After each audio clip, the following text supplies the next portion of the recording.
And what's up? What's up? Dude, I'm so happy that you're doing this right now. Um, how you doing, man? I'm doing all right. I just came back from work where I had the unique opportunity of brewing a beer for a Great Pumpkin Fest here in Seattle. Nice. Uh, Came up with a fun name, came up with a fun idea. What's the It's name? uh, it's it's called Pale Rider. Oh, nice. Let's see, it's an outlawed German style. It was outlawed when they came up with those purity laws, basically, and so we decided to go with a Western outlaw theme. And yeah, Wait, no, wait. I'm it sorry. was just What point in time was this? Like, this was what does it mean that it was outlawed by whom? And purity in terms of the style of making beer, like what the yeah, yeah, ingredients were? yeah. So if you look up the German purity laws, the beer purity laws, or in German they call it Das Reinheitsgebot. Basically in Bavaria, I think the law is from 1512 or 1516, something like that, like more than 500 years ago. Um, like most rules and stuff like that, where champagne could be made, how beer can be made. Most of it was just to protect regional monopolies and stuff like that. But Wait, regional basic, monopolies in terms of the people that are whose material is being bought to make the beer, like the people with the barley and whatever the stuff. in terms of the brewers who make it, who are in the service of their liege lord or the burgher of the town or the duke or whoever.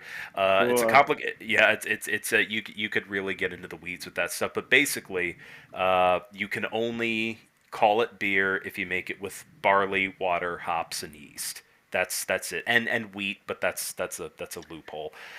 So What this about one. so wait, wait, what about because I know a couple of breweries that make beer with quinoa and with oh crap, what's the word?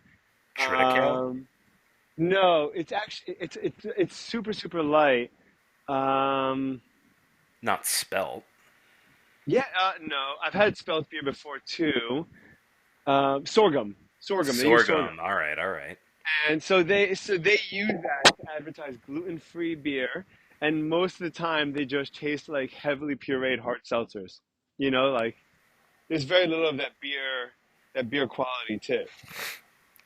Yeah, they definitely use a lot of crazy grains these days. There's So triticale, which is would those still be considered beers though? If according oh, to those purist rules? no. Only barley or wheat, pretty much. Gotcha. Okay, cool. Yes. Anyways, you were saying Trinidale? Oh, triticale, Triticale. tritical, yeah. But no, so the one I just brewed, there's oats, there's molasses, and there's honey. Uh, Nice. just some extra sugar. Even though this is going to be a pretty light beer, just I mean, a pale ale, pale cider. Uh, So it's gonna be five yeah, no, percent or so, 5.5%. yeah, that's what we're shooting for. It's going to finish pretty dry. It's not going to taste that sweet. And it always bums me out. The only thing that bums me out about brewing on this single barrel system is that it's only going to be a pumpkin fest because I'd love to just fill up some crowlers and By the way, if give. you have an opportunity, I would love to send you a FedEx label and get some of that beer, dude. Because, I mean, I've been out of the beer that doesn't taste like beer game recently, and primarily drinking lagers and Hefeweizens and an occasional stout. But I try to stay away from the pastry stouts, all the crazy additives, and it just feels so much better to drink that, to just drink a good crisp pilsner or lager. Doesn't it though? It really does, dude. It's crazy. It's crazy how I went full circle and you were there before I even started drinking beer. Like you never, you were at the purest level before, when I was first discovering that Blue Moon tasted better than like Keystone. Yeah. Well, I mean, it's the thing is with all the heavy beers like the crazy IPAs, the heavy beers. It's not like I hate them. I never hated them. I just you just kind of quickly. I mean, you either get tired of chasing them quickly or you get tired of chasing them slowly. I think to honestly, it's only a matter of time before you go back to pilsners. Yeah. Ari sent me a great little picture, and it was a little stick figure standing at the edge of a big cliff, and then there was like a little like because it was animated, it was a little drawing of like a little like bridge, but it hasn't been obviously completed yet.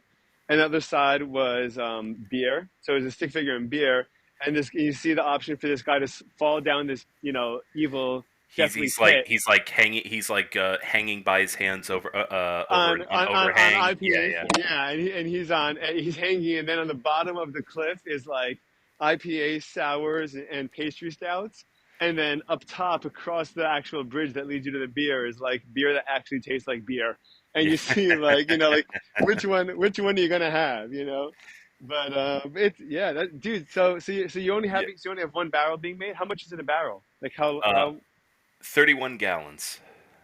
31 gallons, and that'll go into two 16 or 15 and a half gallon kegs.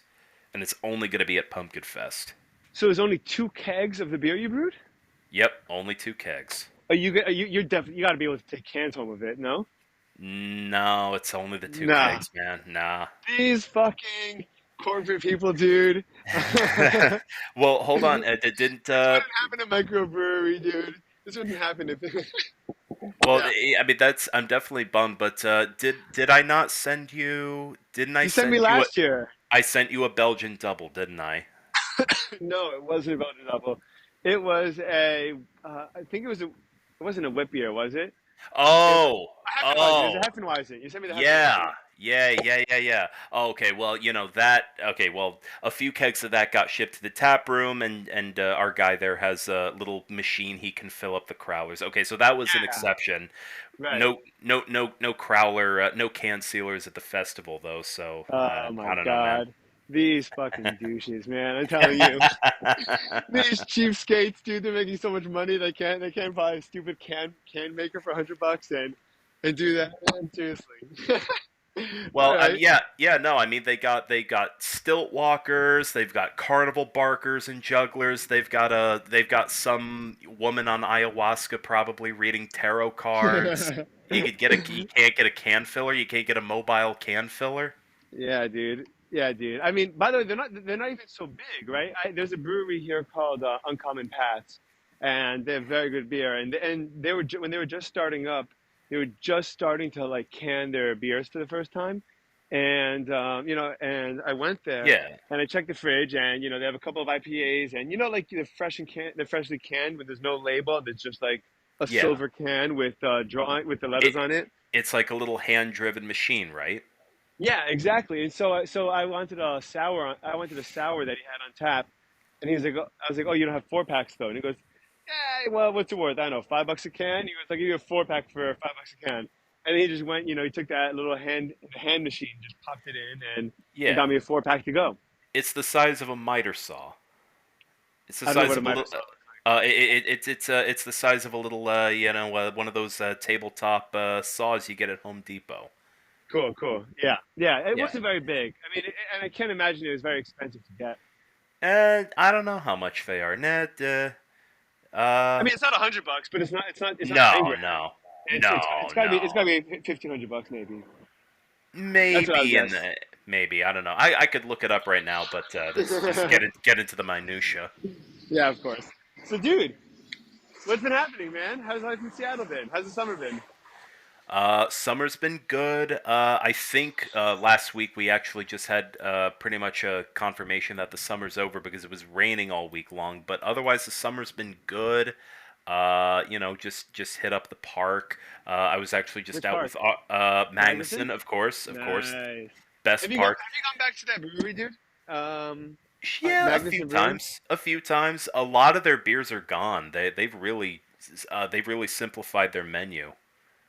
You Uh, know they. s- why? Because they never hired you back in the day, dude. They never hired the other Sam. Ari and I tried getting them to hire you. We're like, you guys need a brewer, and they're like, no, we're good on that. I'm like, yeah, but if you guys need a brewer, my buddy Sam. Yeah. No, yeah, like a little 5 barrel setup like that. No, you never need more than one brewer for that. Yeah. But you know what? I mean, at the end of the day, if they want to, if they, I mean, part of what they are is a brewery. I think they're a great coffee shop and they serve food, and But I mean, you can't go down a menu from five different beers on tap, or seven different beers on tap. What are you gonna have, three? They have three at a time. Something like four or yeah, Oh like God, four or that's sad, five. man. Yeah, they That's used to sad. have eight. And Ari told me that Paul Gilman stopped doing their trivia night with their giant flights. Remember those flights, dude? Yeah, yeah. They had 10 beers in the flight, dude. They give you the entire menu to taste in 4 ounce cups. Yeah, no, I don't know. I mean, I actually Ari hasn't told me this. Is it just like a four flight now? What's going on? I don't know, but I know that they had those. Like they literally had it looked like a bridge, Hmm. and a bridge with little holes in it. And you just put the beers in it, and they gave you like 10 of them. I don't know what they did, but I spoke to a customer just today on the phone who was from Seattle, and I was like, "Oh," he said, how's it going?" I'm like, "Oh, it's another day in paradise. What about you?" He goes, "Well, I'd say the same, but it's raining in Seattle now." And I was like, "Dude, it doesn't rain in Seattle in August. Like, you got to wait till November." And he was pretty shocked that I knew that. Actually, it's very funny. Yeah. Yeah, But no, it's not often, but no, I guess the summer's over. Yeah, but it's fine. I mean, honestly, like we're still gonna get some sunny days ahead. I'm actually gonna head up by. I keep forgetting what that channel is called that heads into Puget Sound, but Port Angeles is up there. There's a campground. It's called Salt Creek. I'm heading up there one of these weekends just to camp, and apparently they have a like a by they have yourself a or with people? Oh yeah, just by myself, like little weekend in solitude. They have tidal pools there, tidal pools in the channel, and apparently they're just like the wildlife there and the way the tides work. It's like some of the best tidal pools in the country. And what kind of? Well, I know that Seattle people say you see sea otters and whales and stuff like that, right? What do you expect? Uh, What are you expecting to see? I don't know if if I look out into the channel, like maybe I'll see an orca or a whale or something like that. But I think the tidal pools, like you're gonna see, oh, I don't like you're gonna see crabs, you're gonna see sea stars, all sorts of plants. Oh, let's see what else. If I really get lucky, what I'm looking for, see, like little octopuses, octopi. Dude, that'd be wild. I don't know what I would do if I came across an octopus. Uh, I'm you kind know, of afraid it would like eat my brain, you know? Oh, like the giant ones? No, apparently they're like dogs. They're like really what do you call it? Inquisitive. They just want to like like feel you with those tentacles, which is probably a little unnerving if you're not used to it. But Yeah, yeah, dude, no, I'd shoot myself. they If I was just walking and an octopus just started feeling me, dude, I would panic, man. you'd flip out, and then it would squirt ink at you, and then it'd swim away, and then you'd be covered with ink. You'd be covered with ink in your own shit. Yeah, something like that, dude. I apparently they don't have brains, but they have a spinal cord, and they're capable of learning and recognizing their habitat and environment, and learning just like retaining information in general. And they don't have a brain. They have surprisingly good cognitive abilities and object permanence to the point where I mean, like most people have seen videos of like where they try to trick it by like putting a crab in a jar, and it's like you have to figure out how to unscrew the jar, and they can do it. They could just figure out how Yeah, to dude. unscrew a jar. It's one of the first times that a Pixar animation movie was not over exaggerating when it came to an animal, dude. Yeah, You remember in Finding Nemo 2? Do you watch that, Finding Dory? I do. I do. The The only thing octopus was capable of doing like everything, man. You don't remember like the how adept he was to just I'm gonna be maneuvering his honest with you right environment? now. I'm gonna be Yeah. totally honest with you. The only thing I remember from that movie was Oh no. Sigourney Weaver. Yeah, dude. I love Sigourney Weaver. I don't know why I don't know why the only thing like it was just such a throwaway bit. Just a throwaway bit that it's Sigourney Weaver and it's just like it's the only thing I remember. I don't know, It was man. so funny. It was so It, I think we watched it together, and I remember that. But like, I, there's certain things that there's certain times, especially in movies and TV shows, where you can't hide the joy that you experience on your face, and, and when you hear Sigourney Weaver's name, like as Sigourney Weaver in this Pixar world, Your face. I think we watched. I'm almost positive I recall that, but your face was priceless, dude. Yeah. It was just like, oh, the annoying scientist from Avatar's here. You had the Hey, same. good Yeah, good that's for good for good so good of Ripley to drop by. right. Yeah, dude. Yeah, I the same. You had the same look in your face. You remember in the I think they were Aristocats with the dogs. The two dogs that were. Oh, the one that was I don't know if they were both voiced by Pat Bertram, but yeah, Pat Bertram. Yeah, dude. That It- you get it- that same look in your face when you see them, dude. You'd be so happy. mostly mostly just because I figured someone would be asking me to do an impression. Yeah, dude. Absolutely, absolutely. So, dude, what? So you've been living alone, right? Yeah, you already moved in with Rachel, and you moved to your own place. Where are you living now? So I'm living actually right by Roosevelt High School.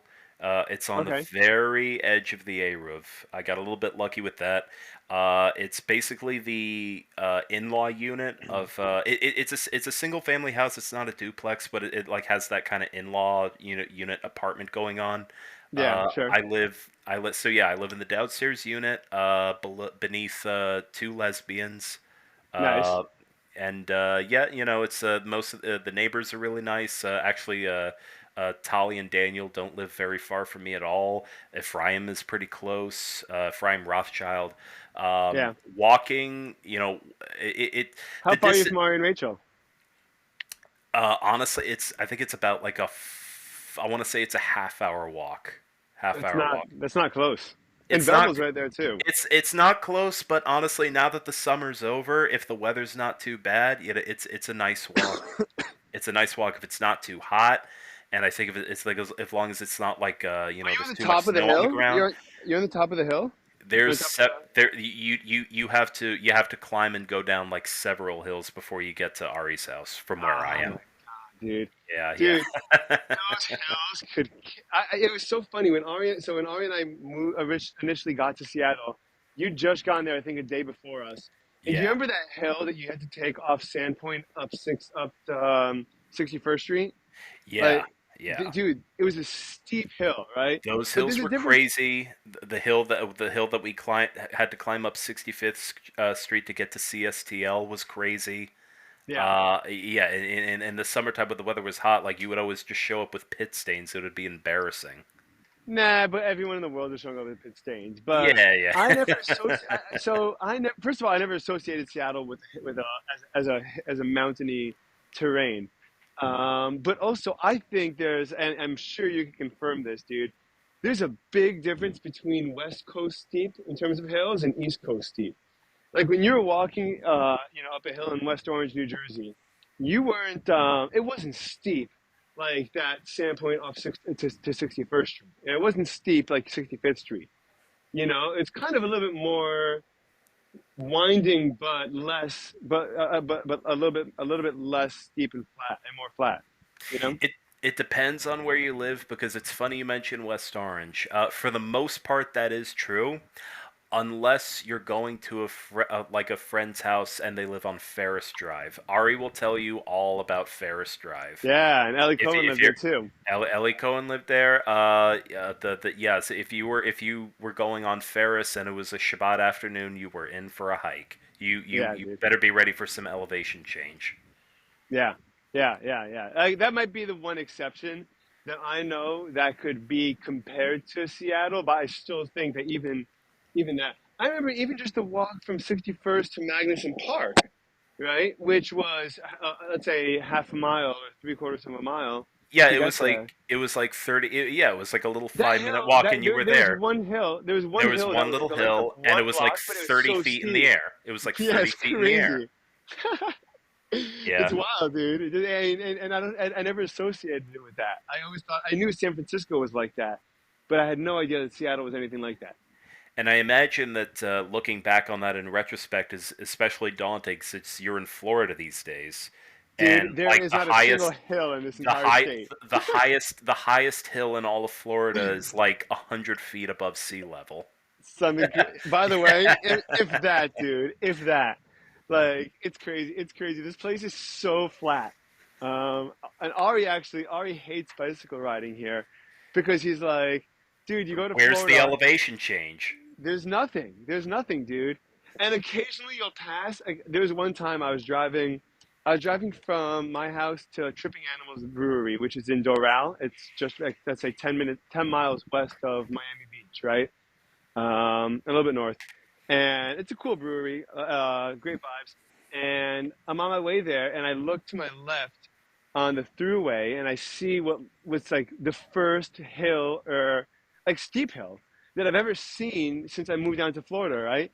And I'm like, what the fuck is that, man? I'm trying to process what it is, and it's a pile of junk, like the entire thing, like this hill that was off the side of the highway wasn't a hill. It was like across from like the Hard Rock or Hard Rock Stadium, and whatever construction they were doing and all the crap that they were putting on the side. That's it all just piled up and looked like one, dude. And I Come couldn't believe it. come on down to the Hard Rock Cafe. Here's all our furniture that we threw out. Yeah, Florida. Yeah. Dude, I love Florida people, man. This place is wild human beings, but I they're all wanted pretty to much harmless. ask you. I know that I know that for various reasons, shitting on Florida has become kind of a fashionable thing to do these days. The only reason that I wouldn't want to live in Florida is basically the humidity. Yeah. I wanted to ask you, like, Florida people. I know that Florida people are wild, but people in every state are wild. It's Yeah. just a different flavor all around. What's your general take on like the zeitgeist of how people are in Florida, or even if it's just in your corner of Florida? It's it's awesome. It's crazy. I think that so Florida man, that impression that, like, that kind of stereotypical Florida figure that everyone thinks of, there are extremely There's I no like privacy laws. If you get arrested for anything down there, and if it's stupid, like it will be publicized. And well, not even, Florida's yeah, but not even, I'm not even talking about that. If you're talking about like just like with the average, like, like with the people in general, like the Florida people that people think are Florida people are people that live by or in the Everglades, anywhere east of Tampa towards Orlando and north of Orlando, and even in Orlando. Anyone that lives in, a lot of people that live in Orlando full time are like you drive through these houses, and these are like Florida men, you know. dude, honestly, a lot of times I look at Zillow listings for fun because I'm an old man and a loser. You're And cool, Sam. when I come across Florida, specifically around Orlando, I look at some of these houses and I just think everybody is either drunk or on crack 24/7. That's what I think Yeah, when I look at those houses. dude, these neighborhoods are wild, and I mean, what's funny is like as crazy as these people are, I yeah, I don't want to just go out and call all of these Florida people crazy when I'm a Florida person, but they're pretty harmless. Like they kind of look more the part. Do you remember the movie Tangled? Do you ever watch the movie Tangled? Long time ago. Do you remember Long the time. scene where she walks into that bar and it's filled with like all these scary looking people, a guy with like a hook for a hand and And you know this it turns out they're all just metrosexual theater kids. Yeah, I remember. Oh Jesus, I love you, dude. Yeah. So that's kind of what Florida people are like from my experience. Everyone that I met here that like looked scary, and I've hung out with bikers, and I've hung out with beach people, and I've hung out with like I've talked to like all these people and hung out with these people, and at the end of the day, a lot of them are not all of them, but a lot of them are really harmless and just trying to do their own thing. But there's beach Florida people, like those the beach like people that yeah. South Miami, South Beach, Miami, or that kind of area. Not even because it's at really every beach you go to throughout Florida. There's like I think I've seen a lot in Hollywood and Fort Lauderdale, um, where like these people are like clearly either not living in very stable conditions or homeless, and they have like ragged clothes on, and they're on this shitty falling apart bike, but they manage somehow to have these like enormous $500 JBL speakers, and they just go up and down the boardwalk just blasting their music, and like you could tell that like they just don't care, like they're in their own world and they just don't care, like that's what I think, like that's what I think about when I think of Florida person. I think one of those beach people that's like has nothing except for an expensive set of speakers and just loves Right. like Or like a just sing hanging on the beach. or like a single mother who of three kids who still somehow has a Louis Vuitton handbag and Gucci sunglasses. Yeah, although those are probably fake at that point. Yeah, probably. But but I went tonight to open mic, right? You'll laugh at this, Sam. I played. This is probably my 20th or 25th open mic that I've done in my life so far, right? Um, this is the first one that I played well in, right? I've actually gone Yeah. the way the open mics work is that everyone gets up and plays three songs. They've like either they would kind of like pass on me, or either they'd pass on me or they'd ask me to go off after a song or two. They wouldn't, I wouldn't play the full three songs. And it's this place. It's called My Mama's Bookshop and Record Cafe. It's a place that just has books, used and new records, and just they sell beer and like they sell coffee and like cheap wine and beer out of like a mini fridge in the back, and it's right off the beach in Florida, and that also is one of those establishments that like all Florida people go to. Like you Yeah. sit down in there and you get like parrot heads and you get like like beach bums and Jamaican people and and the kind of music that's being played and stuff that's being performed is so eclectic and so diverse. It's like itself, like it's not trying to keep up Yeah. with the times. It's really cool. Yeah. And so you're at this open mic and remind me you're doing guitar and singing. I'm doing guitar and singing. I played. There's a Grateful Dead song called uh, "Half Step Mississippi Uptown," which is one of their deep tracks is what you'd call it, right? Like the big Dead fans know the song, but it's not one like if you just went to a couple of concerts in the '80s, or the '90s, you wouldn't really know it. Um, and then I played "Going Down the Road Feeling Bad," which is a classic country song that the Dead also covered. And then I played "Tangled Up in Blue" by Bob Dylan, and then "She Kissed Me" by the Roxannes, I think. What was the Okay. guy Spector? You know that guy Spector that like wrote all that music in the '50s and '60s? He ended up getting like sued Uh, for like beating for either beating or killing one of the musicians. Not Ronnie Spector, Elliot Spector, Harvey Spector. uh, you sure it? Oh, okay. I actually don't. I was thinking of Aleister Crowley, but no, I don't know Harvey Specter. Who's Aleister Crowley? Crowley. So if you know the Ozzy song "Mr. Crowley," it's based on Aleister Crowley, who was. I mean that's a whole rabbit hole in itself. Let's hear about Uh, it. I want to hear about it. First, if you'll entertain me, you mentioned you sounded like you were leading up to uh, what was it called? Something you really felt like because this was the first time you performed really Oh, well. dude, I could not tell you the high that you get when you play. I'm not. You know me, dude. I'm not particularly musical. I love music. I'm not particularly musical, right?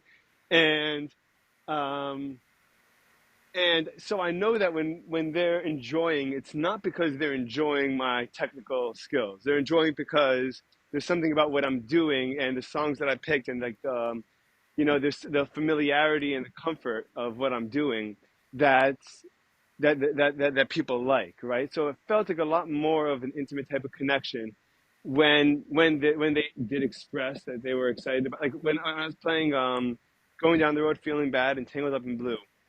There was singing along, there was clapping. I never got that in my life, dude. And there was just this, and I walked away, and I was like, I could see how musicians would want to do this till the day they die. Like, It it's is a such an high. incredible feel. It's such an incredible high. It's crazy. Like you walk away, you feel like you can do anything in the entire world because you were just vulnerable up there and you did something you're not sure that you were going to be good at, and then it was accepted and shared and loved, and you're like, holy crap, that's like the best thing in the entire world, you know? Dude, I will tell you right now, that high combined with alcohol is Could kill a better man. is better than an orgasm. You think so? I think so. I did karaoke once with a coworker. It was a little Recently? no, no, this was a while ago. I think this is probably like last winter. Just randomly one Saturday night, mostly Shabbos, I went out. He said, "Here, I'm at this karaoke bar in by Ballard somewhere."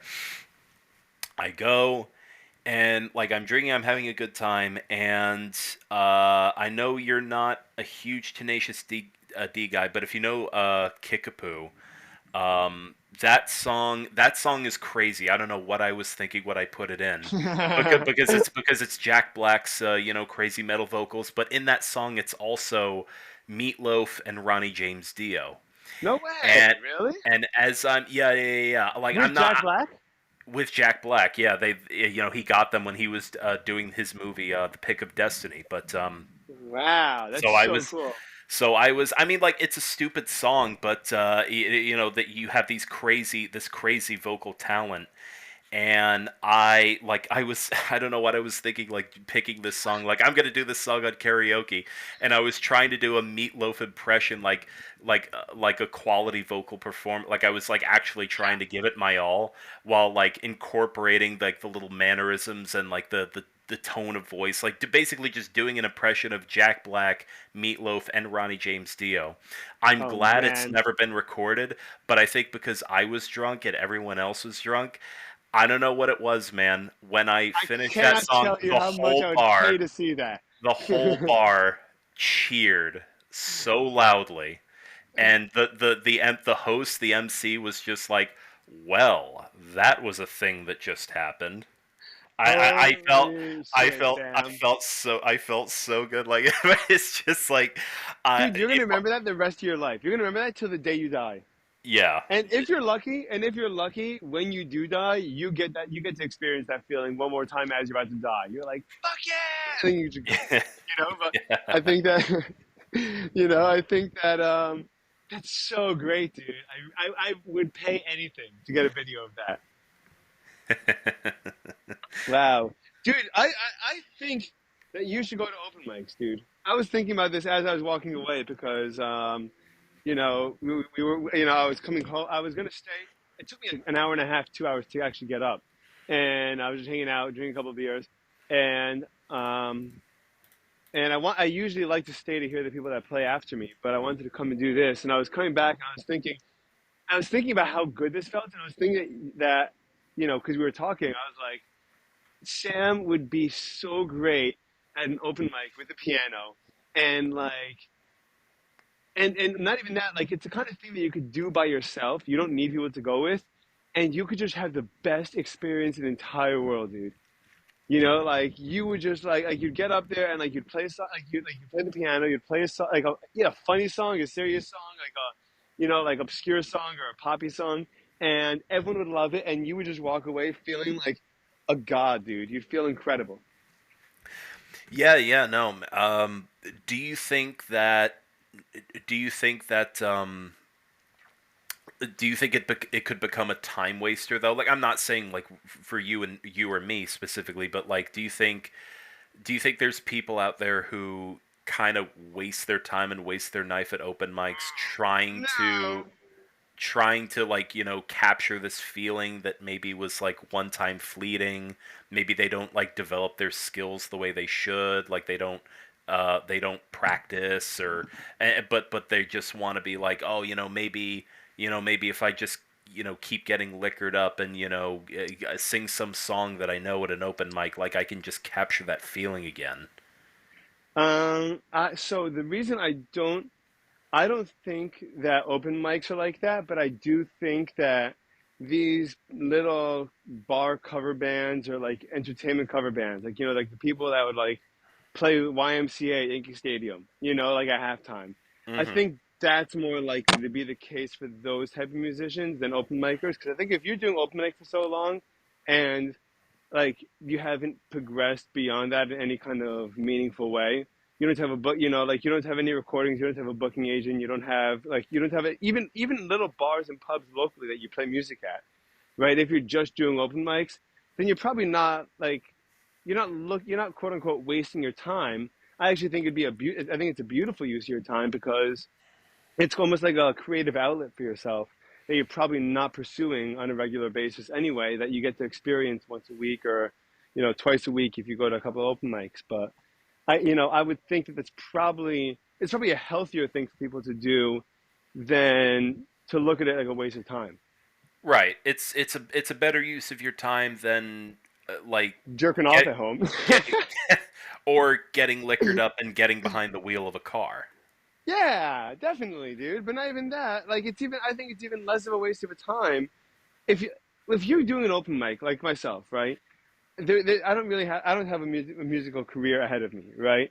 But I do Right. have this part of myself that really deeply appreciates music and feels incredible about expressing it and to be able to share it with other people, right? Like that itself, it doesn't make a difference how professionally or not or how well I sing or play. Like to get that experience of connecting with an audience and being out there, to me, that could be something once a week that like that's what makes me through the week. If I don't like if I'm one of these people that don't like my job, which a lot of people don't, or I'm one of these people that don't have a lot that never got a chance to pursue a passion. Right. So Right. like this is a really healthy outlet, is what I would say. But the people that were It's a that hobby.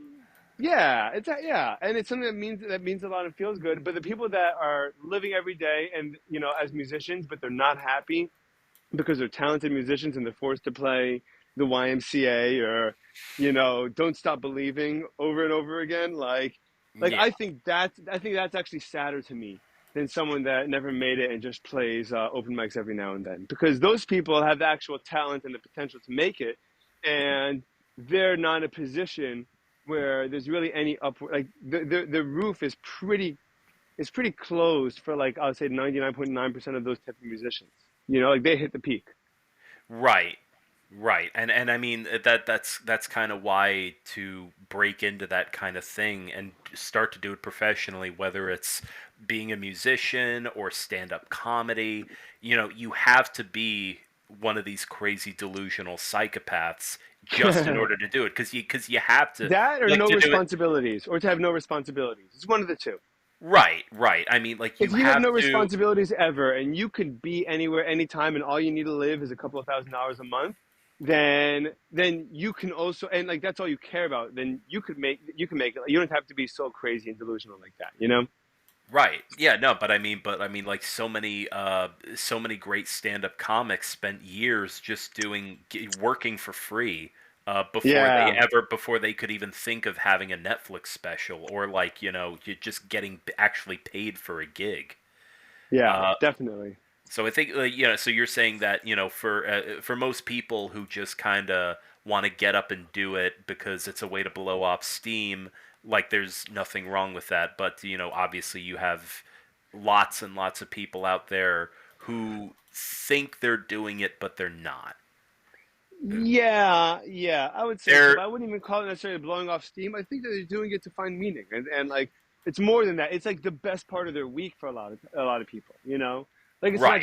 it's not just like you blow off steam, you have a couple of beers and you go to bed. That's blowing off steam. But this is more meaningful than that. Yeah, no, I honestly think the two are combined. I think when you do something where you can get into a zone, whether it's, brewing a beer that you want or playing a piece of music that you want, you do feel like there's something relaxing. But like make brewing my beer today, I didn't feel anywhere nearly as stressed as I do at the end of a workday. And I don't normally feel like I don't come back feeling like, a guy who's in a soul crushing job. Like I actually like my job, but my You job got because you comes. got the best of both worlds, dude. You got the craft beer world under the corporate umbrella that gives you that protection. that Yeah, yeah, comfort. no, there's a lot of good stuff to that. There's a lot of good Hmm. stuff to that. I'm not gonna lie. Uh, but yeah, no, But you're lucky, dude. You're really lucky to really like your job. And how long did it take you to become a brewer again? 3 years? 2.5 before I got hired to the brewing side. Yeah. It's Yeah, yeah. crazy, dude. Yeah, no, and I mean, like, a lot of that was just being just turnover not being as high as it was back then as is today. So it's just like, oh, there's no opening, or it's like this time. It was just like little circumstances where it's just like, oh, okay, I gotta wait for the next thing. But no, I mean, What like, was it? Did you feel like it wasn't going to happen at any point over those 2 years, or you were pretty comfortable? You were pretty sure, like, listen, I don't know how long it's going to take, but it's not going to not happen. I felt kind of demoralized at times where I was asking myself, okay, like, am I like 5 year? Am I gonna have to sink 5 years before I get what I want? Do I have to wait That's a longer? crazy notion, dude. It's such a great. I would have quit, dude, after 6 months or a year of that. I don't know if I could have gone 2.5 years to wait for something to potentially happen for me. You know? Yeah, no, I think the reason I was able to stick it out was because the place I was in, just like, where I was in my own personal life and what that job did provide. It's like, okay, I've got enough of everything else taken care of where there's no reason I can't be patient. Right, Yeah. it's going to be more advantageous to be patient, especially because, like, every time I felt down, and I went over to the other side, and I chatted with some of the brewers there. They were just like, no, no, no, no, no, no, no. You got to stick it out, man. You, like, please don't quit. You gotta. Wow, that's great that they did that. Really, Yeah, yeah, that's really nice of them. That's really great. yeah. I mean, it wasn't just nice of them. I mean, they really meant it. Yeah, yeah. I believe it. Do you still are you still homebrewing or making mead a lot, or not really? I do have a lemon pomegranate mead going right now. Whoa. It's How'd you think to combine that? So one thing I've been doing a lot. I think the meads that I was making when we were living together, uh, and, like, back in Apple college, cinnamon or berries? apple, cinnamon. I used ginger a lot. I used berries sometimes. One of the things that I've used recently, and I know you've probably come across this with some pretty good cocktails, is oleo saccharum. When they take when they take lemon peels and just douse them in sugar, and you get this oily stuff that seeps out of the lemon peel, and you just do that, and, like, that's the real lemon flavor. Like, lemon juice tastes tart. Lemon Hmm. juice, but if you taste the oleosaccharum, it's like, oh, this tastes like lemon. This actually tastes like lemon. That's So cool. with a combination of oleosaccharum and lemon juice, like, because a little bit of tartness is good, you can make a fantastic mead. I love using that stuff. I've been using that in most of my meads these days. So Uh, you're doing a lot of lemon variations. yeah, yeah, yeah, yeah. Lemon What else have you pomegranate, done? lemon raspberry. Nice. I did a lemon ginger one. And yeah, no, man. Like, there was I think 2 years ago I made one of my first lemon meads. I don't know what I did, but it was just in time for Rosh Hashanah, a great honey wine for Rosh Hashanah. And I sold a lot of these bottles too because it was that good. The lemon You flavor, sold like, one to who? a few different people, like Andrew Cohen. I think Meredith. Actually, I think I gave Meredith a bottle. I didn't sell, but no, Oh, like, come on. You could have made a buck. well, no, I mean, I'm just kidding. Yeah. no, but, like, seriously, like in our friend group, there were people. Some of my coworkers bought a bottle. It was good stuff. It's That's also a great How much? feeling How much when did you you charge for it? produce something. So what I did was I charged 25 total, $5, except $5 of that was like a deposit. It's like, you'll get $5 back if you give me back the empty bottle. Oh, And nice. And that was just an incentive because like those flip top bottles are they're either hard to come by or they're expensive if you even if you like buy them off the internet, man. They're a pain. Yeah, But yeah, they're yeah. so easy. They're so easy. Dude, Like it, would you be inclined, especially if you see that there's demand that people like them, would you consider opening a meadery as opposed to a brewery? I mean, Because there's yeah. yeah, yeah, no. This is a question that I get asked a lot. Or I'm do you not. think about it a lot? Do I think about it a lot? I don't think about it in a substantive way. I don't think about it in terms of like, okay, let's map out, let's build a business here. Yeah. I've never really done that just because I'm kind of content with the way things are now. But honestly, I think after a while, I mean, owning a business is just such a different animal. It's like so alien to what I understand of how to make money. But like anybody, but that's the thing. Like anybody can do it. Anybody can do it. That doesn't, it kind of sounds delusional when you put it that way. It's like, oh, anybody can run a business. Anybody could start one. It's like it's hard, man. It's hard, So and he- and so so and, here's and what so I think you're correct. I think you're correct.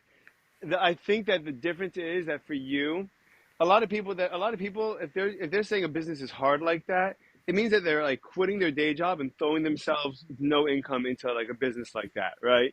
But like you have the benefit of being able to like keep your job and just make good meats and sell it on the side and just and you can see and you can kind of slowly build up a clientele by slightly larger containers that you make it out of each time, and you can slowly just like it doesn't require any real business knowledge at all. It's just a matter of just a local network, and then if I you're see, lucky, I it's see what just you're over. saying. It's just after a while, and you get a place. The business isn't so complicated. It's overhead, you and one bartender. So you got rent and the place where you make the mead, and you and a bartender. And I mean, there's a couple of places in Fort Lauderdale that make mead, and they average, I think, they want to go anywhere between $25 and $50 a bottle of Yeah. I think either a 500 milliliter or a 375 milliliter. But I mean, you don't even have, but before you even, and you could run it as a 2 or 3 person operation and be a quote unquote small business that doesn't necessarily kill you. You could be open from 5 to 10 weeknights and 1 to 10, weekends. And it's great hours and your own business and your own boss. And you could even do this, and again, the way that you could start is just by selling, getting a little bit bigger gallon, containers to make it in and just sell a little bit more of them to people that you know.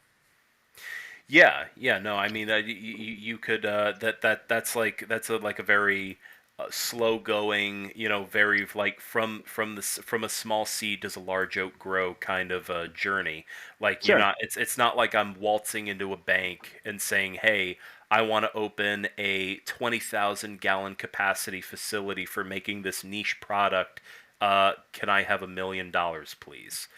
No, it's like starting from small batches, and Yeah. maybe one day, like it's like you cut the ribbon on a little brick and mortar facility that's like in part of a warehouse, but there's a lot of parking, so it's like you got a tap room and you got a little brewery or whatever. Dude, But it'll no, be, by the way, that you could do that. I guarantee you. I promise you.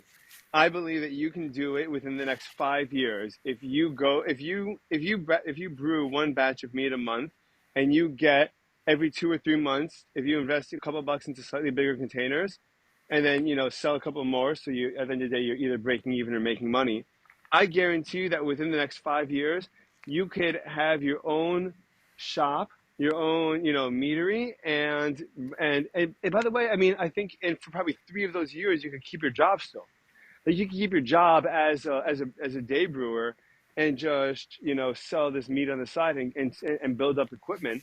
And then one day it's just a $1,500 a month or a 5,000 or 4,000 or whatever it is, $1,000 a month rent, and then you're ready to go. You have everything else you need already. that all sounds sensible. Here's the problem. Once I have my own brick and mortar place, Hmm. it's not going to be enough until it's a factory. It's the size of factory where it's closed off to the public until I give out 5 golden tickets, and then the 5 lucky winners show up on that one November day. I open up the gates and I come out with a cane and a purple coat. Okay. So what you're saying is screw my plan? No, no. Well, no, no, no, no, no. Not screw your plan, not screw your plan. It's just that I think once the brick and mortar hits, I think something is gonna probably like I don't know, and maybe like Brick and mortar is not. a bigger hustle would want to be like, okay, now we got to do more. So first of all, so I understand where you're coming from. In your case in particular, a tap room is where breweries make the most money, or where meters make the most money. And so I mean, the markup on the average beer, which probably costs cents, cents on the dollar, and people pay anywhere between 6 and 12 ounces, $12 a pour, right? And it costs like almost nothing for you. Like you don't really have to like just having a small tap room where you have a bunch of locals that visit you on a regular basis, like that'll be more than enough to make a good amount of money and to again just keep yourself happy, for years. Like you never have to get bigger if you don't want. You could always just sell out what you have, make a good living, and just keep on doing that. And if you're really smart, you buy the real estate that your place is on, dude. Because then the value, not only do you have the value of the business, you have the value of the property. Yeah, yeah. No, I mean it's definitely doable. Like, I think again, I think the most daunting thing about it, from my perspective, is the whole like animal of owning a business. It's like I'm running a business. Especially like hiring people, like the fact that I would be people's boss and they would depend on me to just give them a paycheck every 2 weeks or something like that's a mindset that I can't even imagine. So I feel actually the same. I do. I feel the same way. But I think that when you're a running business, you don't look at every week like, am I going to make rent or not? Like you cover your like you may not know who your customers are going to be, but if you're at the point where you're selling enough meat to like start your own business, if you're at that point, then you're not going to like not be able to pay your one worker $30,000, and you're not going to not be able to pay your rent. Like at that point, you're still got a tiny operation. Yeah. It's fun. And at the end of the day, by the way, all you have to do for now is just sell more meat than we were before, just at home with friends. Because that's what you got to do. That's how you start. Yeah, yeah, absolutely. Cool, man. Okay, I hope you do it, dude. I would love for you to do that. Maybe one day. Maybe Maybe one one day. day. Anyway, dude. When are you coming? When you heading back east next? Back east. I like to visit I like to visit in the winter. I like to visit around the holiday season. We'll see. Go around Um, Thanksgiving. Around Thanksgiving or maybe Christmas/New Year's. We'll see. I haven't planned anything yet. I'm actually heading to Grand Rapids, Iowa. That's where my brother lives this weekend. His birthday Wait, was earlier this Your month. brother moved there? Yeah, yeah, he moved to Iowa. Wow, is he still woodworking? He's still woodworking, and yeah, that's I'm pretty sure that's why he moved there. I like that's just where his work is. What's he what's he doing? What kind of like what does a woodworker do in his situation? So what my brother's been doing for a while is piano restoration. There's a No facility there way. that he works at, and he also, I believe, he's also working at a distillery.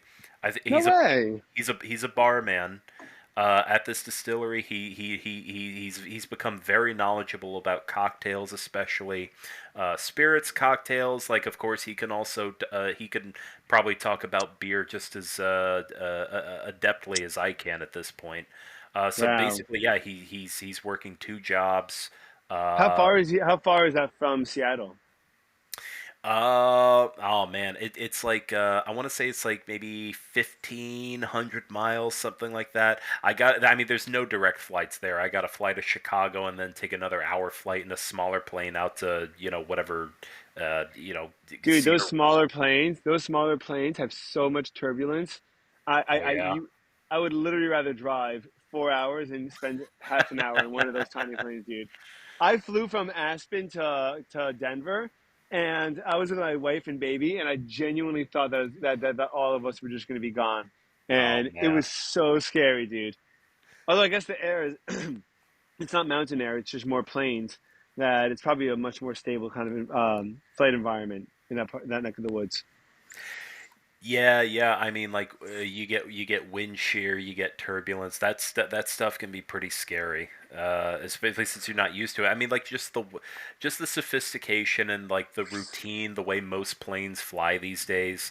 It's like about as butter smooth as air travel can be, realistically speaking. So that when Yeah, anything happens, to most people who are just passengers, it just feels like the end of the world.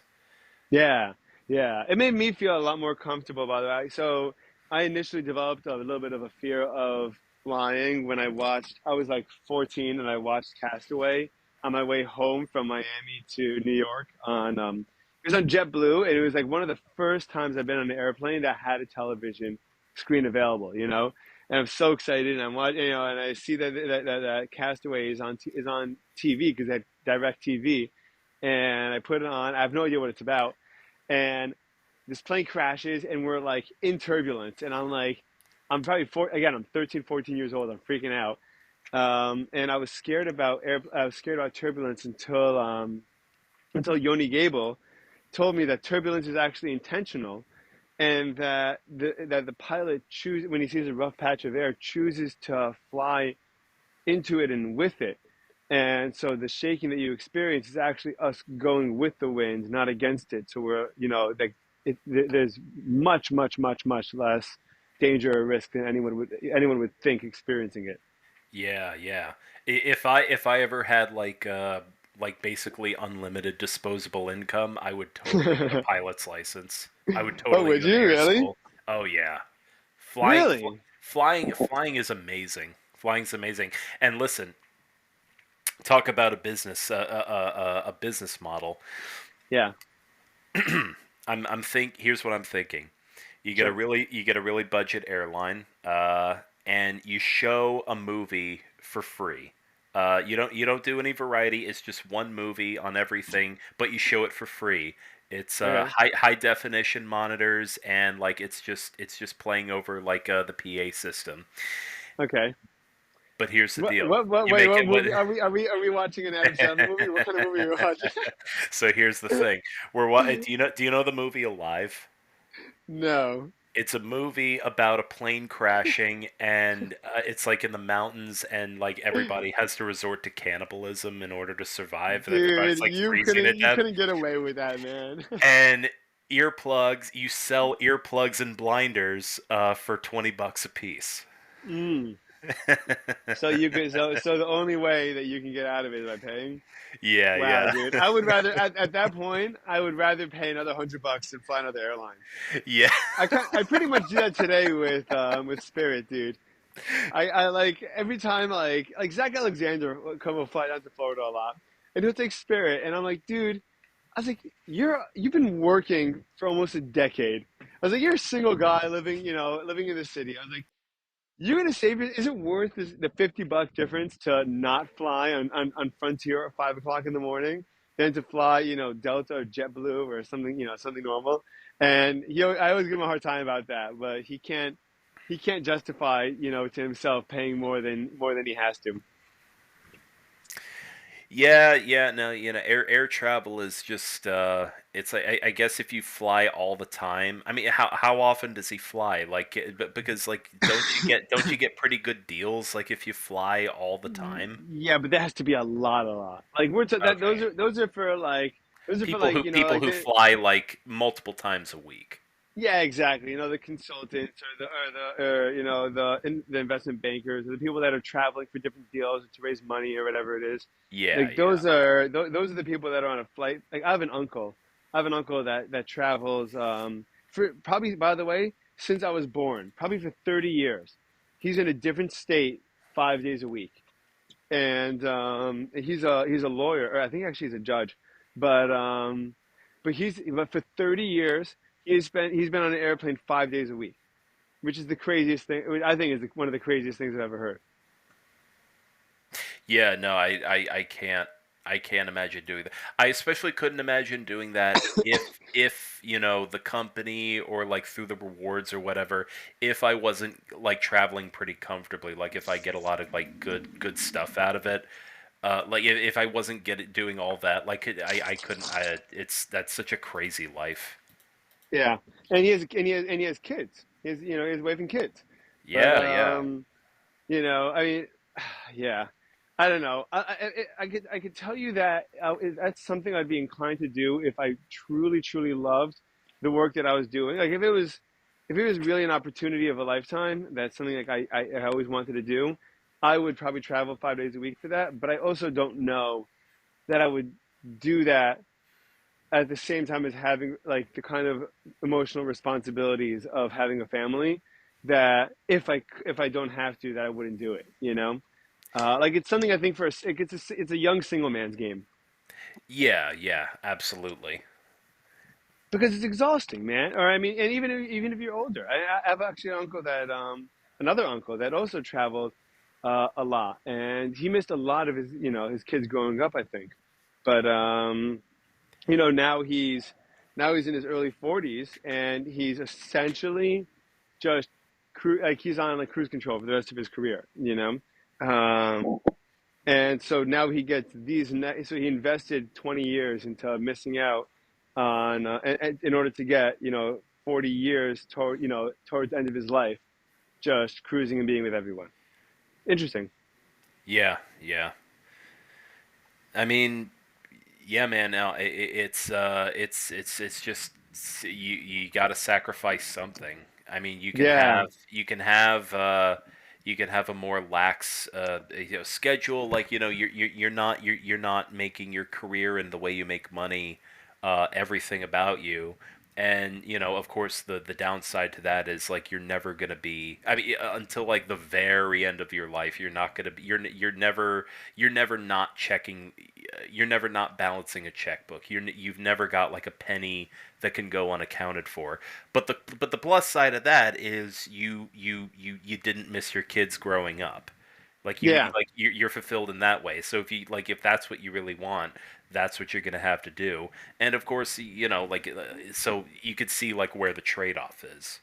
I think it's a worthwhile trade-off because I think that at the end of the day, I think that a lot of I think we've been taught kind of to, and you know, for good reason. This is, you know, it's like it's very rational, but to always look to have some extra in case hard times come, or in case you want to, or in case you want a better life, is what you would say.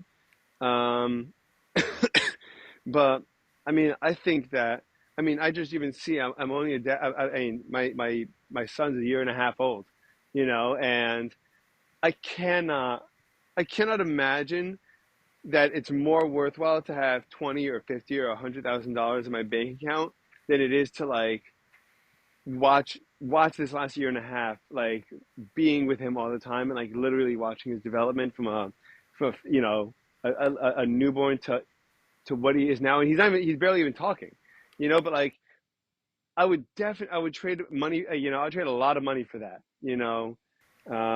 So I think that a lot of people, they kind of come to those. I think that you don't even realize. I think that people that already have a family are probably more inclined to make that trade off because they already see what it's like to have kids, you know, and to see how valuable it is. And I think that people that haven't had a family yet are more inclined to be able to push it off because they don't understand the experience of it until they're doing it, you know? Yeah, and also I think a lot of people kind of get sucked into the mindset of having to make more money and gain more financial security. I think a lot of people kind of get sucked into that, and the time just kind of goes by where it's like, oh, you know, I'm only gonna buckle down for like a few years, and then you know Yeah. my kid will be in elementary school, and then I'll be there. But then of course, and then it's another year, and then it's another year, and then it's another 2 years, and before you know it, your kid's going off to college, and you barely know their name.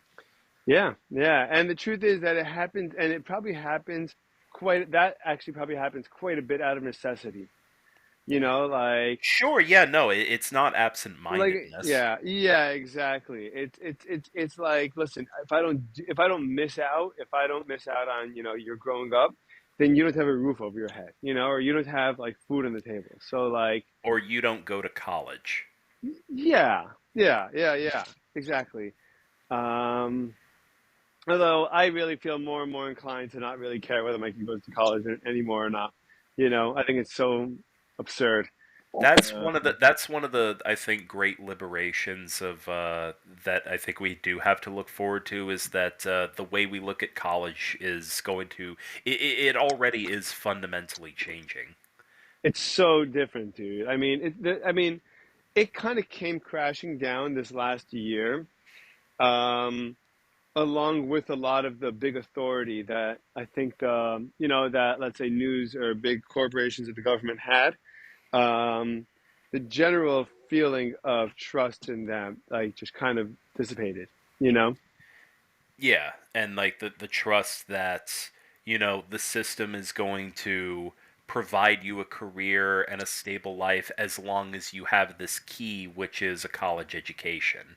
Yeah, and it's so far from the truth now, and like a lot, a lot of I would imagine, I don't know, what percentage of people do you think are are intrigued by people that haven't gone to college because maybe there's something else that's valuable that they did.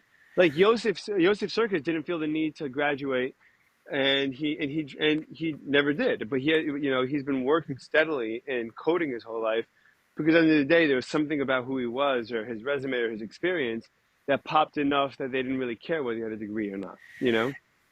Yeah, yeah, no, I mean, though the openings are definitely there, and I think the market will always be adjusting in order to accommodate that because it's like otherwise, jobs aren't being filled and people aren't making a living. Like something has to give.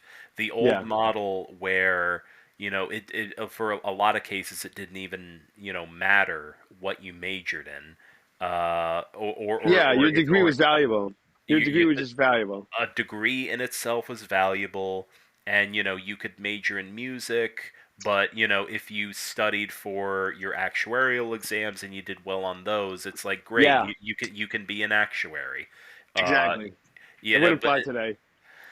no, yeah, no, I mean it's just the bar has been raised so high that it's just impossible. Yeah. It's impossible for like the majority of people.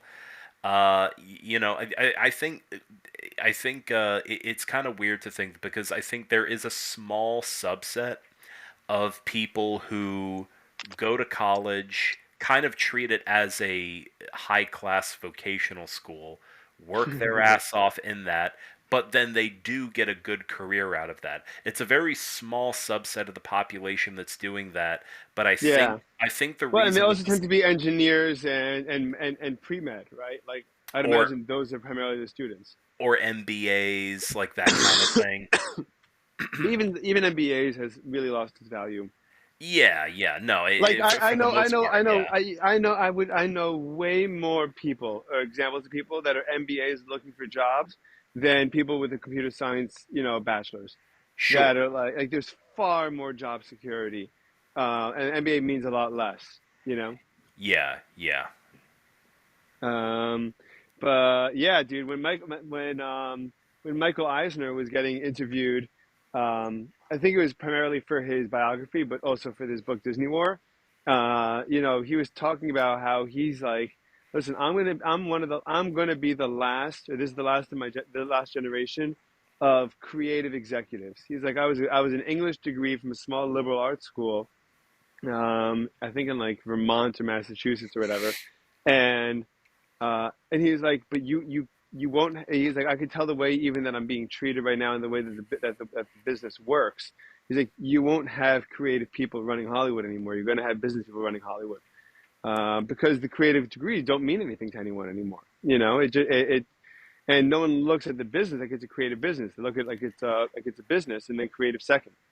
Do you think it all stems from the academic bona fides? Because I think like if you look at the way Michael Eisner ran Disney, like in the earlier part of his career when he was on top of the world versus the way Disney is run now, it's like, Michael Eisner's I think guiding philosophy when he was coming over to Disney from ABC, and you know more about this than me, so correct me if I'm wrong, but his basic philosophy was like all we really need to make sure we're doing is produce make sure that what we're doing is that there's creative energy behind it, that we have some high a high concept idea that we're trying to produce here, versus now it's just completely like it's what Disney puts out is calculated. It's a risk calculation. It's like Yes, yes. why make creative risks when we can just make money? Right. And so actually it's so great that you put it like that because the way that people like Eisner would think and the way that they would get a movie cleared or not is if it would be consistent with an already loved story or theme that they could find an original twist on and make it seem like it's their own thing, right? So like The Lion King was based on a Shakespeare play, or a lot of their a lot of their movies are based on some of the Grimm's fairy tales that were the largely popular and more culturally relevant, fairy tales, but that they would kind of just then add, then they'd have confidence in the creative abilities and add that twist. That's what these originals are like. That's what Frozen is. That's what Tangled was. That's what like a lot of a lot of the ways they make movies is kind of based on a literary like proven literary history.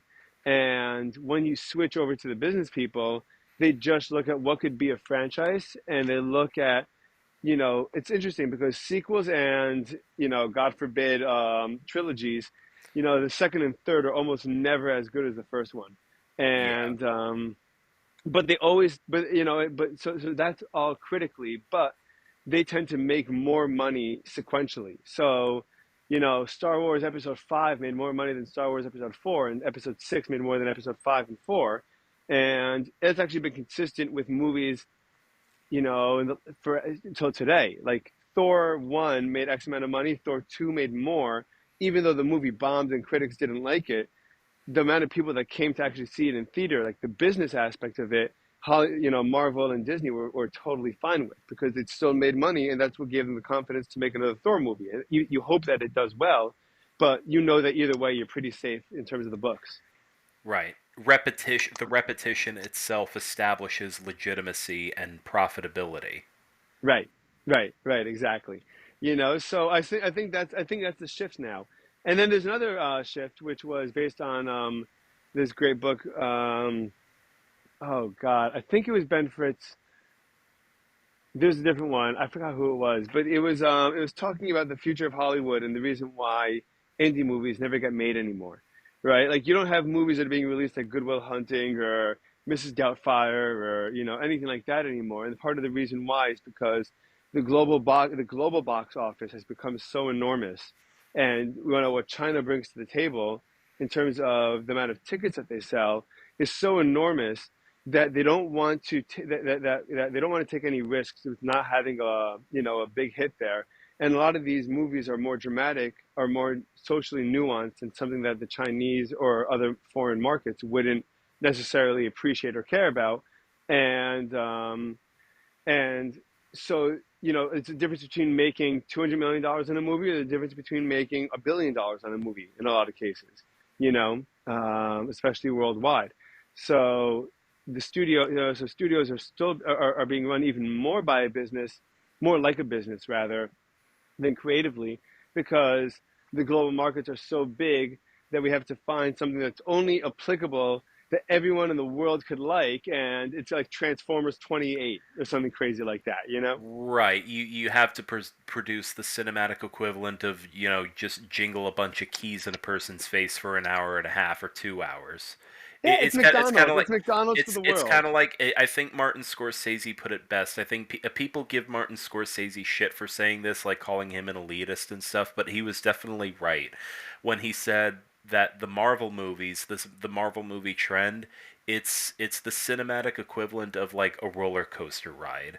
It's Yeah, just sure, like but you that's not a show bad up, thing. you show up. No, it's not that it's a bad thing. It's just that the repeated capitalization on this, the fact that it's like painting by numbers. It's like it's Yeah. formulaic movie making.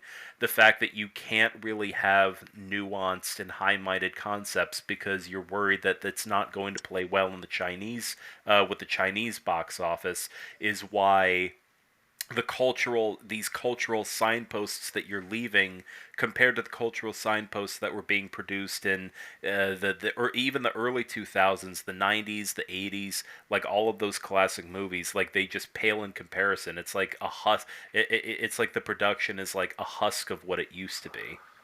Yeah, yeah, definitely, dude. The Coen brothers are not making all their great movies in today's market. You know, um, you know what movie I watched recently? Did you watch No Country for Old Men?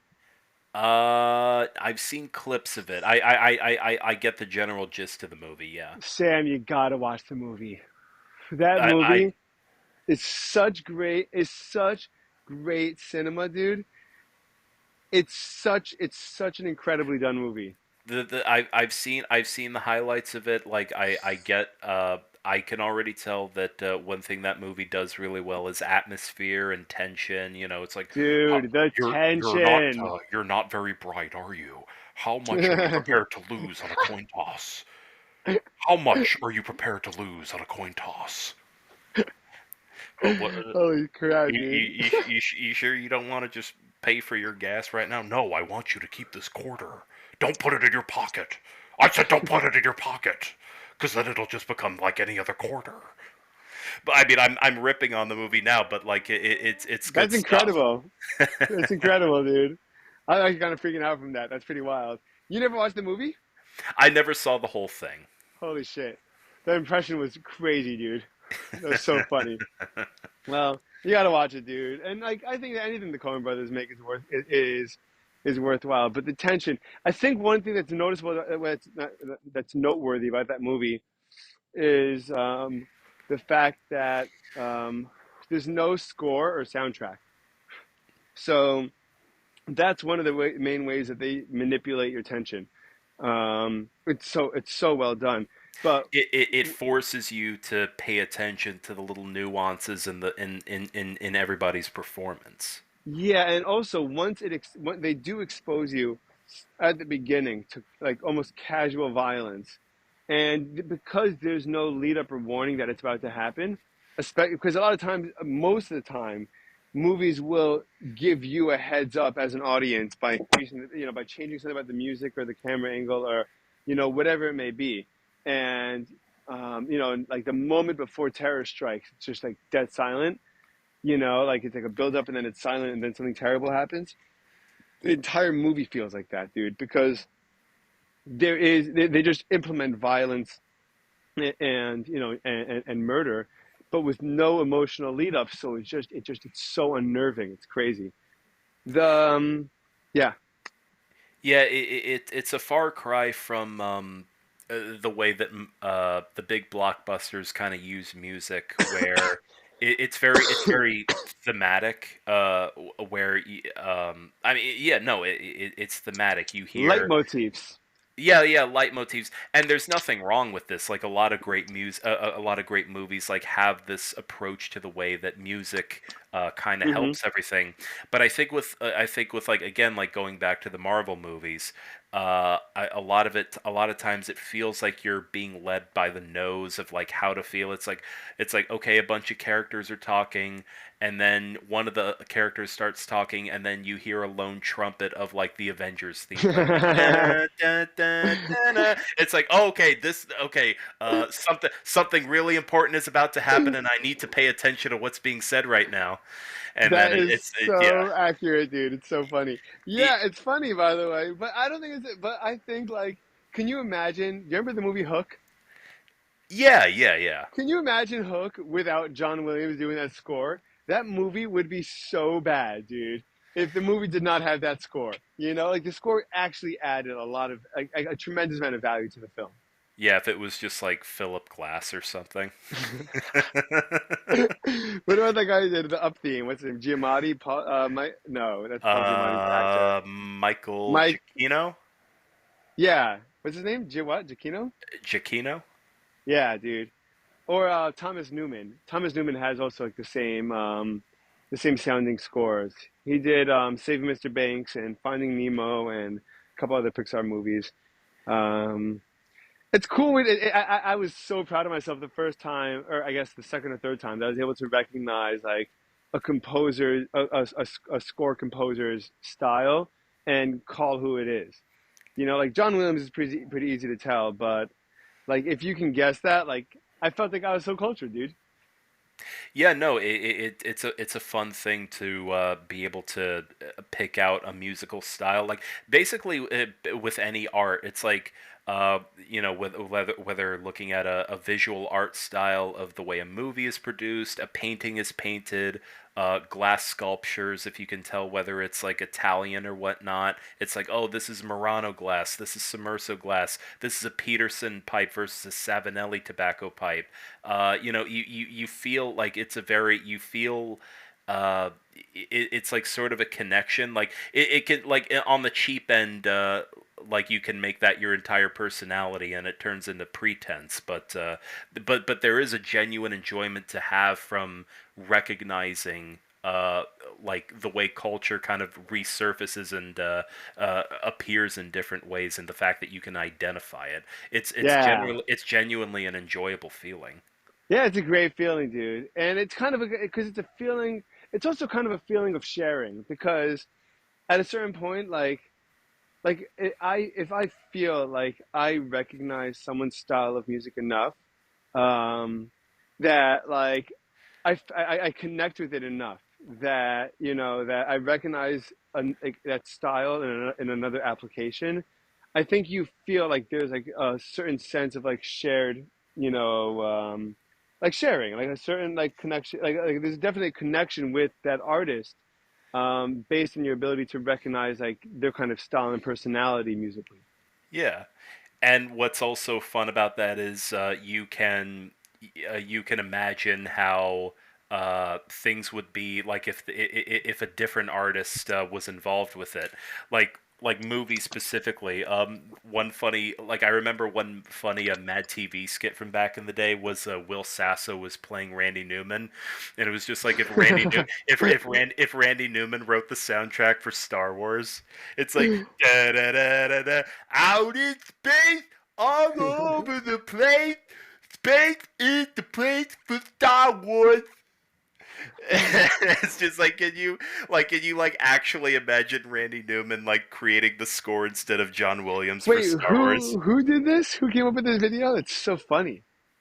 How did they Uh, think of this that? was this was Will Sasso. Yeah, Mad TV. I mean, like a lot of it is on YouTube. If you just look up Mad TV, there's like volumes of it from like all the skits together, dude. Mad TV was on Comedy Central and Fox. Like it got like it's sketch comedy like Saturday Night Live, but where Saturday Night Live has at best been hit and miss. Like even when Saturday Night Live was good, Mad TV was always way consistently funnier, just consistently funnier. It had a great cast of people like Will Sasso, Bobby Lee, Deborah Wilson, Mo Collins. Yeah, go look it up, dude. They're ripped from VHS, so like the quality isn't great. Yeah, But like I'm Song of telling the South, dude. like Song of the South. Oh Yeah, my no, God. if you're in the mood for some sketch comedy, but like you want to remember that like there's something other than SNL out there, go look up Mad TV. I'm telling you. Dude, is it not incredible how much amazing stand-up comedy there is available today that's being put out like on a regular basis? You know what's Are you keeping up with the stand-up comedy scene at all? so I'll tell you what, I don't really keep up with the comedy world, especially in terms of stand up. I think for me like the most comedy that I've consumed has been in the form of podcasts. Mm-hmm. Specifically, I mean, like I've listened to like specials from like Doug Stanhope. I used to love Doug Stanhope a lot. Tim Dillon, like Dude, you listen to Tim Dillon's podcast? not anymore, but like back in the day, like I don't really listen to like the new episodes a lot, Wait, but why'd you back in the stop? well, I'll tell you. Back in the day when it's like around like circa episode 150, like he had just moved from New York to Los Angeles. He paired up with Ben, and a lot of those episodes were him like they just had a different energy. He was like wild and crazy because he was still like trying to make it. Yeah. Um, and so like he had like there was a better energy there. Like Tim Dillon is still like one of the funniest comedians out there, but like I think he's at a stage where it's He's like not I focused on comedy as much right now. he, I he, don't he think. he's not he's like I shouldn't have to try so hard in order to make a living because he has a Yeah. pretty good life, which Yeah. hey, listen, that's totally fair. That's nothing against him. He's totally earned it. He's But if you so go back, talented, if you dude. go back, yeah, so talented, a great storyteller. When like those old episodes, like Bomb Disney World, Death by Chocolate, Beach Corpse, The Los Angeles Liars. Like, go back and listen to that era of the podcast when he's just wild and crazy and screaming and smoking cigarettes on a porch, talking about when he used to sell subprime mortgages on Long Island. It's like some of the best comedy I've ever heard, like stand up or otherwise. Dude, what I really it's so funny because I don't even know if I don't really like his attitude. Um, It's it's he's abrasive. cynical. He's so like he's so like mocking of like nothing is like good, right? Like there's like he he never stops and says like it's things it's are great in very the world. it's very persnickety, and like when he says something is great, it's usually sarcastic. I think it works because underneath that he's like, I think he is a genuinely like empathetic and caring person. Like he does want the best for people. Like he's a giving person. Like it's kind of like you know what I've heard. I don't know if this is true, but it's like if Tim Dillon invites you out to have dinner, it's like you'll go to a nice steakhouse or whatever. Sitting with him having dinner, he'll like tell you. You'll ask him like, oh, I'm also doing comedy. Do you think I'm on the right track? He'll just tell you, no, no, no. You're not where you're at. You got no acts. You don't even have an agent. You're not going anywhere. You're not doing anything. But he'll pay for dinner and just be like, no, no, no. Of course I'll get the check. Don't worry about it. Yes. I mean, but I mean, what I can see him being like that for sure. I think, though, dude, I cannot get over the way he jumps from topic to topic and he says things like he makes it's so funny because like I think so I've been teaching the last couple of years, right? Yeah, And a big thing that I've been actually trying to like study for myself and observe is how like creativity works within people and within kids, kids that are like going like growing up and are still like in a very emotionally vulnerable and expressive state, right? To to get like creativity out of them, right? Because as we get older, we kind of get closed off and we kind of feel less comfortable, less comfortable sounding wacky. But a lot of the wackiest stuff is the most creative. So so it's all about associations, right? And like you, because that's where our brains work. Our brains work. It's not like you could just like scroll from topic to topic. It's what other associations pop up in connection to what you're talking about, right? So if I look at a tree and I have, you here, dude? yeah, yeah. I'm here. Yeah. Sorry, if I look at a tree and I see, and I think of the time when I was a kid and I ran into a tree, or I think about the time that when I was a kid, my mom used to hide jokes in like trees and call them chuckle patches, right? Like my association of what they are is going to be very different. Tim Dillon, the way that his associative brain works is so wild, and he just comes up with the craziest things, and that's what's that I sit there and I start laughing because I can't tell whether he's talking about the news or whether he's doing a stand-up routine. He's so funny like that. Yeah, like the way he can, be talking about some profound point of how, people in government are inevitably corruptible, but then all of a sudden he just hits you with a punchline that just comes Yeah. out of nowhere, Or a and you're, commercial. He'll turn it into he improvises his ads, dude. It's so funny. yeah. He's like, I was at a party on Saturday night, and then I was driving home, and my wife got killed in a car accident. And I was okay with and that then I because I had just to collect the life insurance money, and I'm like, what did he do? And then he goes, it and took then this lawyer. it took my wife getting mangled in a car crash to understand that I need a hard dick. That's why I started using Blue Chew. Dude, that's exactly what he would say. It's so funny, but it's Yeah, brilliant. And like he just you implement, should but then he keeps on going to the news, you should get a sponsor for this podcast. dude. It should be Blue Chew. Sam, once I mean, we'll get there eventually, dude. But I'm trying to work. I've been really, I put out 25. I think the 25th episode, and I've been doing this for less than a month, and they're on average an hour and a half, 2 hours each. They're a lot of fun. Okay, so just under an average of one podcast a day. No, I'd probably say an average of 4 a week. F- 4 weeks. Okay, okay, yeah, yeah. So So you've so been if doing there's it for 30 days just in a over a month, month. and Okay, yeah, yeah, just over a yeah. month, yeah, and I'm at 20, and I'm at 25 episodes. That means that I've missed, I guess, 5 or 6 days, Yeah. throughout this last month or so. Well, a daily podcast is crazy, but yeah, There's, yeah. it's fun, dude. I can imagine doing it. If I had guests lined up and I had if I had people booked 5 days a week, just like I'm ready to go and like talk to and have a good time, I could do this. I could do this every day of my life, dude. I love it. And I could also keep on teaching and doing stuff like that.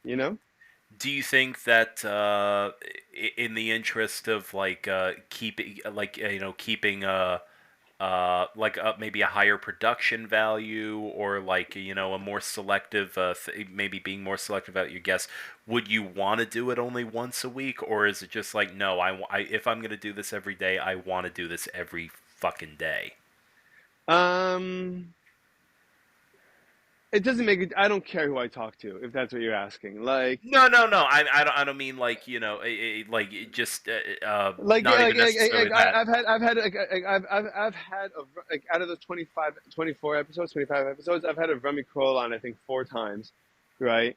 Which I have no problem. Like, if I could have 4 episodes and he could be on 3 of them, or 2 of them, Sure. and I don't mind because if you're putting out different options to different people, then whoever the person you're talking to might spark more interest. Like I've been actually emailing people now to reach out to see if they'd be interested in joining, and what I'll do is based on the people that I'm reaching out to and what their occupation is and what the background is, I'll send them different episodes of what I've done that I think that they'll be able to relate to and listen to and say, oh yeah, this is my kind of podcast that I would listen to, so I'm happy to join it. Um, Right. Right. that's kind of the way that I've been looking at it, that I've been doing it. But I hope that listen, at a certain point, here's the thing: if I'm at the point in my life where it's just something enjoyable that I really, really love doing, and and I enjoy it so much that the amount of time that it would take for anything good to happen, I would be doing it that much anyway because of just how much I enjoy doing this. So just like putting this out and being like, yeah, I had a podcast with 1,500 episodes, 2,000 episodes, whatever it is, with all these guests. Just like whether I made a penny from that or not, I'd find valuable enough, especially because I have 2 other jobs too. I mean, I'm still making a living. Right. Right. No, I mean that's a good philosophy to have, I think, because I think Because I definitely can be patient. I get you could be patience with it. you could be patient, but like also it completely mitigates the risk of if you decided like you wanted to do this and you wanted to make money doing it, and you could do it, right? But I mean, like, if you ever got tired of doing it, or tired of dealing with everything you needed to do to make sure you were making money and as much money as you needed to be making, where you're just like, one day you wake up and you're just like, oh my God, I hate what I do. I hate podcasting. I'm burned out. I don't want to do this Then anymore. I'll So like, stop doing it. yeah, no, no, no. But I mean, like the fact that you're already just saying like, no, I'm just doing this because I want to. Yeah. I'm not doing this to like. I think that a lot of people do it because they think it's a cool business idea. I know a lot of people think of Right. it like that. Right. A lot Like, of oh, people I'll see a be couple of episodes of Joe Rogan and they say, "I can do that. I can yeah. totally do that." Yeah, dude, and then a lot of people just think also like the other thing is my understanding is based on what I've heard from a lot of people, including actually people that work within Google and like YouTube, is that one of the best ways to one of the only ways really, unless you're incredibly incredible, everyone can make it. It's just about not not stopping to put out content and being just a little bit more disciplined to continue doing it and not get lazy about it. So like anyone that does that inevitably makes it, you know, like it could be a year, it could be 5 years, it could be 10 years, but Yeah.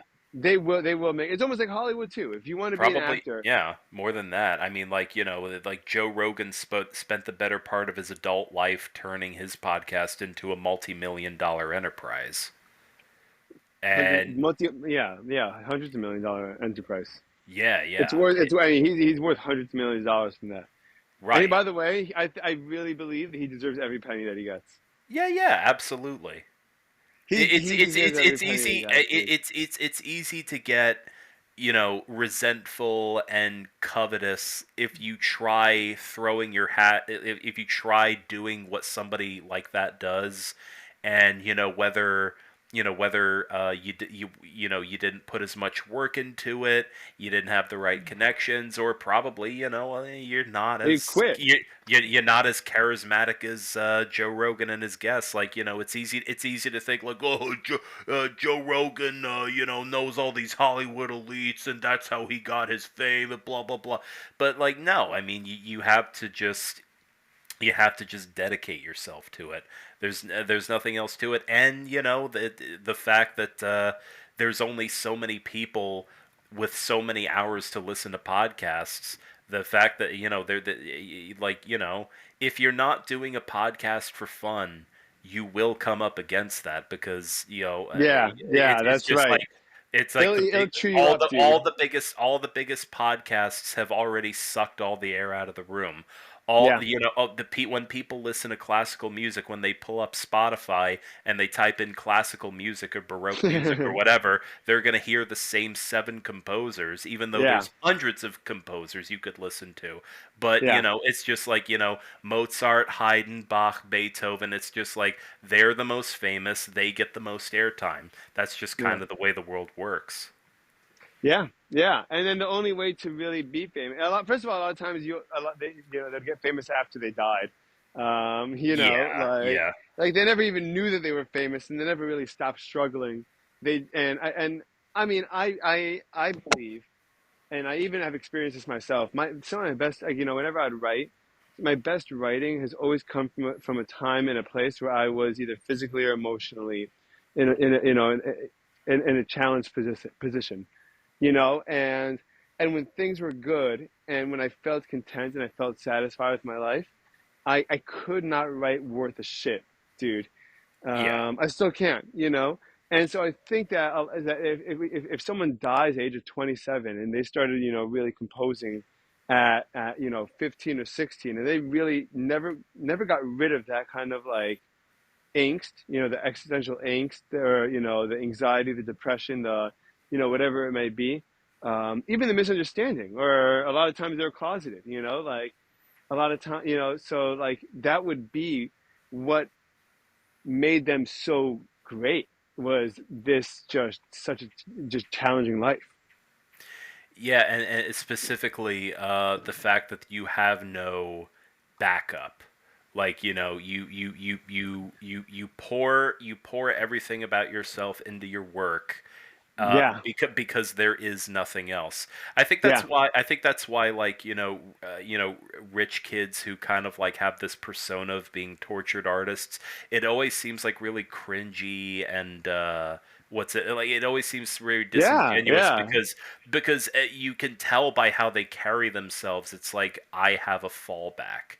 If art doesn't work out, I can just do right. something else, and my I could be a public school teacher, and if I want a trip to Anguilla, I can always hit up my father, you know? Right. Yeah. Yeah. Yeah. Yeah. Yeah. Definitely. I mean, yeah, I guess so. I mean, I don't know. And, I that's just like one thing I enjoy is I like picking out archetypes of people. Like you know, whether if you're in a public space, you like kind of learn what behaviors and signs like manifest in people over and over again. Where it's just yeah. like oh like for example, you're a petite white woman driving a Porsche Cayman S. Let me let me guess. You're divorced. Uh, the divorce is how you get most of your money. You have a small dog, and of course, she comes out with a little, like little schnauzer or a chihuahua or something like that. No, It's fun. It, angry boy, dude. yeah, like a little French bulldog or something like that. Yeah. It's fun to do.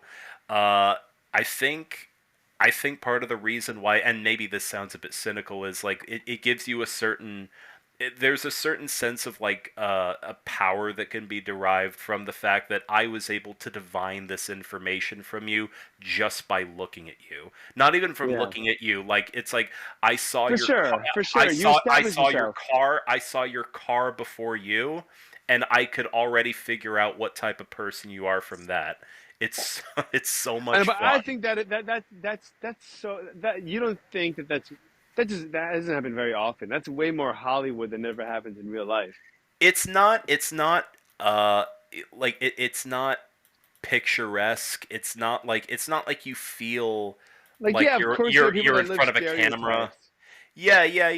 No, Yeah. no, it's like the more like honestly, I think it's a lot of it is practice. Like if I really went out and watched people like Kurt Vonnegut did, like Yeah. just because I wanted to do that, then like the more you did it, the Yeah. better you would get at it. But just being perceptive enough to like just glean information about people that you could tell to the point where you could tell something about them before they could tell it to you themselves. There's something inherently entertaining about that. I had a theater teacher, Kevin Oakes, who I loved, and he was hysterical. He was brilliant, and he was a wild guy, but he got fired, but he's a good dude.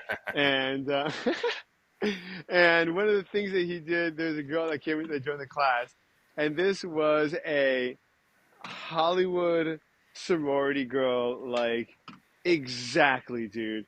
Right? Like any kind of stereotype that you would see in a movie of any kind of white sorority girl, from like Long Island or Westchester or whatever it is. This girl was Hi, that. my name's Janice. I'm from Long Island. I talk in an interrogative upswing at the end of every No, no. sentence. You sound like Carmela Soprano, dude. Tony! But like he looked at her and he said so many things about, like, like he just guessed so many things about her life that he was 100% accurate about. It was hysterical. And she's like, "How do you know this?" He's like, "Because you're every single person that, like, you're every other girl that's joined this class that's ever looked exactly the way that you do, in a very funny way." Yeah. I mean, Anyway, you find people like that. Like those kinds of people are very what's the word? They're very magnetic. Like you that it makes like you want to hang around with them. Like yeah, of course, they're just because contagious. A lot of yeah. times, a lot of times, they're also very, very energetic. They're very, what's the word for it? Yeah, Vivacious. no, like they draw you in. Whatever. They're bubbly. They're enthusiastic. They have a lot of Yeah. personality. They generally combine wit and intellect and confidence, and like all in one go. and you immediately want. Also, first of all, we look immediately for approval from those kind of people because you just Yeah. assume that they're like a leadership or an alpha kind of position that's something you want to you're attracted to. But And most of those people are alcoholics.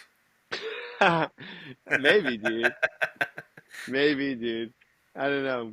Anyway, dude, I'm gonna run because it's almost midnight, and my wife texted me that she is not waiting for me anymore. Ah, So, Samuel, I love you, dude. I'm so happy that we're doing this. yeah, yeah. I would love to do this again. I think we could easily do another couple hours, and we'll be in touch, brother. Okay? Sure. Thank. I'm happy this worked, and yeah, it's good to hear your voice, man. Dude. I'll let you get to your wife. Um, yeah, yeah, no, man. Great talking to you. Dude, you never met her.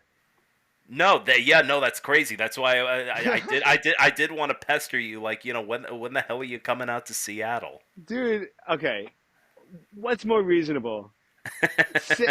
You coming to Florida or me traveling with my wife and year and a half old baby on a 7 hour, 8 hour, 7.5 hour flight from across the country um, to Listen, record another podcast. listen. And we can go to Show Disney you. World if you want, dude. I'll show you guys a good time. Okay, I believe you. I believe you. All right, Sam. I love you, man. Have a great night. We'll catch you soon. Love you, brother. I'll see you All around. right. Bye, everyone.